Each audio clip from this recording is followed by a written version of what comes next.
Hi hello ഷിജിയാണ് കേട്ടോ. പുൽസിംഗ് കിച്ചൻ്റെ പുതിയൊരു വീഡിയോയിലേക്ക് എല്ലാവർക്കും സ്വാഗതം. അപ്പോൾ ഇന്നത്തെ നമ്മുടെ വീഡിയോ എന്ന് പറയുന്നത് നമ്മുടെ ഗാർഡനിൽ കുറച്ച് ഒരു മെയിൻ്റനൻസ് പണിയാണ്. മറ്റൊന്നുമല്ല, പേൾ ഗ്രാസിനെ ഒന്ന് ചെറുതായിട്ടൊന്ന് ട്രിം ചെയ്യുന്നതൊക്കെ വീഡിയോ ആണ്. പേൾ ഗ്രാസിനെ കുറിച്ച് എല്ലാവർക്കും അറിയാമായിരിക്കുമല്ലേ. നമ്മുടെ വീടുകളിലേക്ക് അടിപൊളിയായിട്ട് ഗ്രീനറിയൊക്കെ നിറയ്ക്കാൻ പറ്റിയ പ്ലാന്റിൽ ഒന്നാണ് പേൾ ഗ്രാസ്. അതായത് നമ്മുടെ ലോണൊക്കെ നല്ല ഗ്രീനറി നിറയ്ക്കാൻ പറ്റിയ പ്ലാന്റ്. അപ്പോൾ ഈ ലോണൊക്കെ ഗ്രീനറി നിറയ്ക്കാൻ ഒത്തിരി പ്ലാന്റ്സുകളുണ്ട്. അതായത് ഒത്തിരി ഗ്രാസുകളുണ്ട്. ബഫല്ലോ ഗ്രാസ്, മെക്സിക്കൻ ഗ്രാസ്, അങ്ങനെ പലതരം ഗ്രാസുകളുണ്ട്. എന്നാൽ അങ്ങനത്തെയൊക്കെ ഗ്രാസുകൾ നമ്മൾ വെച്ച് കഴിഞ്ഞാൽ മെയിൻറ്റെയിൻ ചെയ്യാൻ വളരെ ബുദ്ധിമുട്ടുമാണ്. പിന്നെ ഈ ഗ്രാസിനൊക്കെ അത്യാവശ്യം നല്ല വെയിലിൻ്റെയൊക്കെ ആവശ്യമുണ്ട്. ഡെയിലി നനച്ച് കൊടുക്കേണ്ടതിൻ്റെയൊക്കെ ആവശ്യം വരും. എന്നാൽ ഈ ഒരു പേൾ ഗ്രാസ് ആണെങ്കിൽ നമുക്ക് പ്രത്യേകിച്ച് മെയിൻ്റനൻസിൻ്റെ ഒന്നും തന്നെ ആവശ്യമില്ല. നമ്മളൊന്ന് നട്ടുകൊടുക്കുക, ഒരു മാസം കൊണ്ടൊക്കെ തന്നെ വലിയൊരു ഏരിയ കവറാകുകയും ചെയ്യും. അതായത് നമ്മളതിൻ്റെ മെയിൻ്റനൻസ് വളരെ ഈസിയാണ്. മാത്രമല്ല വളരെ തുച്ഛമായ റേറ്റിൽ നമുക്ക് കിട്ടുകയും ചെയ്യും. ഒരു സ്ക്വയർ ഷീറ്റിനൊക്കെ നമുക്കൊരു 50-60 ഒക്കെ രൂപയൊക്കെ ആകുകയുള്ളൂ. അത് വാങ്ങിയാൽ തന്നെ വലിയൊരു ഏരിയ നമുക്ക് ഒരു മാസം കൊണ്ടൊക്കെ കവർ ചെയ്തെടുക്കാനും പറ്റും. അപ്പോൾ നമ്മുടെ ഈ വീട്ടിൽ ഒരു കുഞ്ഞ് സ്ഥലത്ത് നമ്മൾ നടന്നു പോകുന്ന ഒരു പാസേജിൽ കുറച്ച് ഒരു ഏരിയയിൽ നമ്മളൊരു പേൾ ഗ്രാസ് ഒക്കെ നട്ടിട്ടുണ്ട്. അപ്പോൾ അതെങ്ങനെയാണ് നമ്മൾ മെയിൻറ്റെയിൻ ചെയ്യുന്നതെന്നും അതിനെന്തൊക്കെ വളങ്ങളാണ് കൊടുക്കുന്നതെന്നും എന്നൊക്കെയാണ് ഇന്നത്തെ വീഡിയോയിൽ പറയുന്നത്. അപ്പോൾ നമ്മുടെ ഈ ഒരു കുഞ്ഞു വീഡിയോയ്ക്ക് ഇഷ്ടമാകുന്നുണ്ടെങ്കിൽ തീർച്ചയായും ഒരു സപ്പോർട്ട് തരാൻ മറക്കണ്ട കേട്ടോ. നിങ്ങളുടെ സപ്പോർട്ടും കമൻസും ലൈക്കും ഒക്കെ ഉണ്ടെങ്കിൽ തന്നെ നമുക്ക് വീണ്ടും വീഡിയോ ഇടാനുള്ള ഒരു മോട്ടിവേഷനൊക്കെ കിട്ടുകയുള്ളൂ.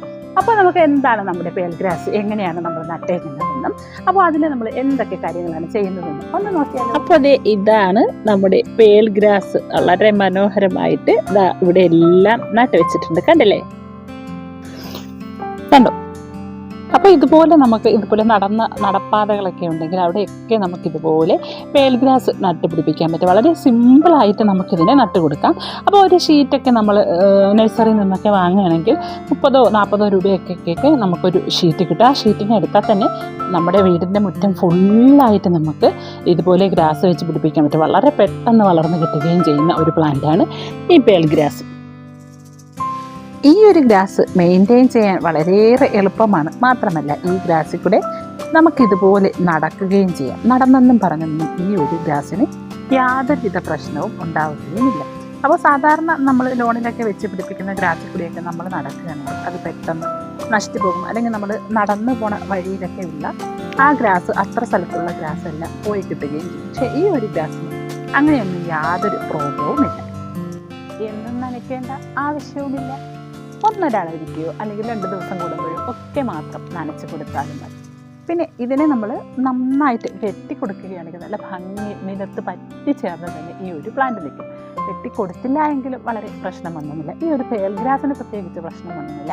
എന്നാലും നമ്മൾ ചെറുതായിട്ട് എൻ്റെ മുകൾ ഭാഗമൊക്കെ ഒന്ന് വെട്ടി ഒഴിക്കുന്ന നല്ല ഭംഗി നിർത്തുകയാണെങ്കിൽ അതിൻ്റെ അഴക് കൂടുതൽ. അപ്പോൾ ഇതുപോലുള്ള എന്തെങ്കിലുമൊക്കെ സ്റ്റോണുകൾ, നമ്മുടെ ഇപ്പോൾ ഒരുപാട് തരം സ്റ്റോണുകൾ കിട്ടും. അങ്ങനെയൊക്കെ സ്റ്റോൺസുകളൊക്കെ വെച്ചാണെങ്കിൽ നമുക്ക് ഇതുപോലെ തന്നെ പാസേജൊക്കെ ഉണ്ടാക്കിയെടുത്താൽ നല്ല ഭംഗിയിലായിട്ട് ഈ പേൾ ഗ്രാസ് നമുക്ക് വളർത്തിയെടുക്കാൻ പറ്റും. ഇതിപ്പോൾ നമ്മുടെ ഇൻ്റർലോക്ക് ചെയ്തതിൻ്റെ ബാക്കി കുറച്ച് പീസുകൾ വന്നതാണ് ഇവിടെ ഇങ്ങനെ ഇട്ടേക്കുന്നത്. അപ്പോൾ ഇതിങ്ങനെ വളർന്നു കയറുമ്പോൾ നോക്കിയാൽ നമുക്ക് കാണാം ഈ ഇതിലോട്ടൊക്കെ തന്നെ ഈ ഒരു പ്ലാന്റ് ഇങ്ങനെ വളർന്നു കയറുന്നത് കാണാം. അപ്പോൾ ഇത് കറക്റ്റ് നല്ല ഭംഗിയിൽ നിൽക്കാൻ വേണ്ടിയിട്ട് നമ്മളിതിനെ കറക്റ്റ് ഷേപ്പിലൊക്കെ വെട്ടി കൊടുക്കുകയാണെങ്കിൽ കുറച്ചുകൂടി നല്ല രസമായിട്ട് തന്നെ ഈ ഒരു പ്ലാന്റ് നിൽക്കും. കണ്ടില്ലേ? അപ്പോൾ ഇങ്ങനെ നമ്മൾ കട്ട് ചെയ്തെടുക്കുന്ന ഈ ഒരു കുഞ്ഞു പീസ് തന്നെ മതി നമുക്ക് പുതിയ സ്ഥലത്തോട്ട് നട്ടു കൊടുക്കണം. അപ്പോൾ അത് കാണിച്ചു തരാം. അപ്പോൾ ഇതിനെ നമ്മൾ ഇതുപോലെ ഈ നമ്മൾ വെച്ചിരിക്കുന്ന സ്റ്റോണിലോട്ടോ അല്ലെങ്കിൽ നമ്മൾ ഇതുപോലെ വെച്ചിരിക്കുന്ന ഏതെങ്കിലും പാസേജിലോട്ടോ ഒക്കെ കയറാതെ കറക്റ്റ് ഷേപ്പിൽ കൂടെയൊക്കെ നമ്മൾ വെട്ടി നിർത്തുകയാണെങ്കിൽ നല്ല രസമായിരിക്കും ഈ ഒരു പ്ലാന്റ് കാണാൻ. ഇടയ്ക്കിടയ്ക്ക് നമ്മൾ താണ്ട് ഈ ഒരു സൈഡൊക്കെ ഒന്ന് ലെവൽ ചെയ്ത് കൊടുക്കാം. അങ്ങനെയാണെങ്കിലും നല്ലതായിരിക്കും.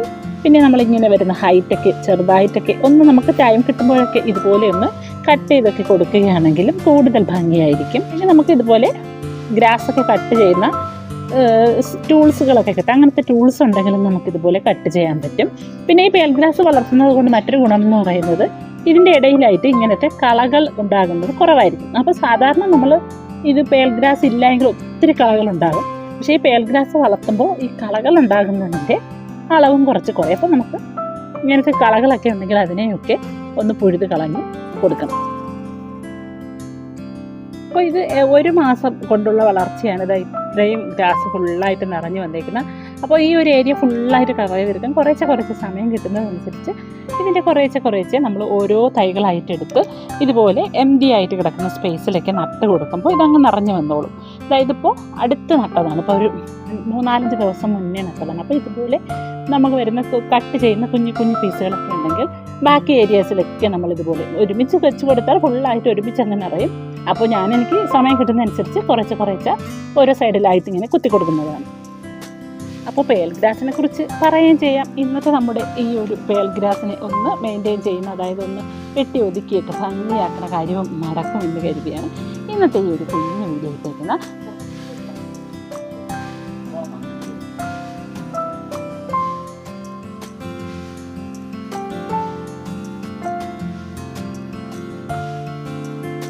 അപ്പോൾ ഇതൊക്കെ എനിക്ക് സമയം കിട്ടുന്നതനുസരിച്ച് ഇങ്ങനെ കട്ട് ചെയ്യുന്നതിൻ്റെ ബാക്കി പീസൊക്കെ വരുന്നതിനെ അവിടെയായിട്ട് ഇതുപോലെ ഈ ഫുൾ ഏരിയ ആയി കിട്ടാൻ വേണ്ടി ഇതുപോലെ കുത്തി വയ്ക്കുന്നതാണ്. അപ്പോൾ നമ്മൾ ജസ്റ്റ് ഒരു കുഴി, അത്യാവശ്യം വലിയ കുഴിയൊന്നും എടുക്കണ്ട, വെറുതെ ഒരു കുഞ്ഞു കുഴി ഉണ്ടാക്കിയിട്ട് ഇതുപോലെ ഒരു കുഞ്ഞു കുഴി മതി. ഇതുപോലൊരു കുഞ്ഞു കുഴി ഉണ്ടാക്കിയിട്ട് ഇതിൻ്റെ ഇതുപോലെ റൂട്ട് വരുന്ന ഭാഗം വെറുതെ നമ്മളൊന്ന് കുഴിച്ച് വെച്ച് കൊടുത്താൽ മതി. അവിടെ ഇരുന്നത് വളർന്നോളും.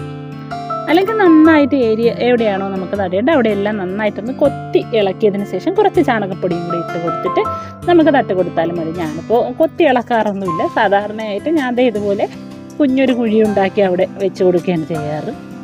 ഒരുപാട് വെയിലിൻ്റെ ഒന്നും ആവശ്യമില്ല. ഷെയ്ഡഡ് ഏരിയയിലായാലും ഈ ഒരു പ്ലാന്റ് നല്ല ഭംഗിയിൽ വളരും. നല്ല വെയിലുള്ള സ്ഥലത്ത് മാത്രമേ ഈ പ്ലാന്റ് എന്നൊന്നുമില്ല. പിന്നെ നമ്മൾ പറഞ്ഞു 2-3 ദിവസം കൂടുമ്പോഴേക്കും നനച്ച് കൊടുത്താൽ മതി, എന്നും നനയ്ക്കേണ്ടതിൻ്റെ ആവശ്യവുമില്ല. അപ്പോൾ ഏത് പ്ലാന്റാണ് നല്ല എളുപ്പത്തിൽ നമുക്ക് വളർത്താൻ പറ്റുന്നത്? അപ്പോൾ നമ്മുടെ ലോണൊക്കെ സെറ്റ് ചെയ്യാൻ പറ്റിയ ഒരു പ്ലാന്റ് ഇത് തന്നെയാണ്. അപ്പോൾ നമ്മൾ പണ്ടൊക്കെ നമ്മുടെ പറമ്പുകളിലൊക്കെ നോക്കിയാൽ ഇതുപോലത്തെ ഒരു പുല്ല് കാണും. അപ്പോൾ അത് ഇതിൻ്റെ അതേ ഒരു ഫാമിലിയിൽപ്പെട്ട പ്ലാന്റ് തന്നെയാണ്. പക്ഷേ ആ ഒരു പ്ലാന്റ് കുറച്ചുകൂടെ ഹൈറ്റിലൊക്കെ വളരും. പക്ഷേ ഈ പ്ലാന്റ് അങ്ങനെ ഒരുപാട് ഹൈറ്റിലൊന്നും വളരില്ല, നിലത്ത് പറ്റി പിടിച്ച് വളരും.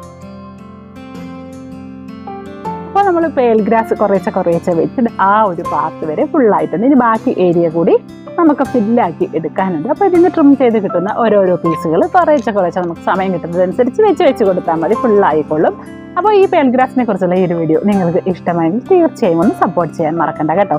അപ്പോൾ പുതിയ ഒരു വീഡിയോയുമായി വീണ്ടും കാണുന്നത് വരേക്കും bye from CG Nijas. Thank you for watching.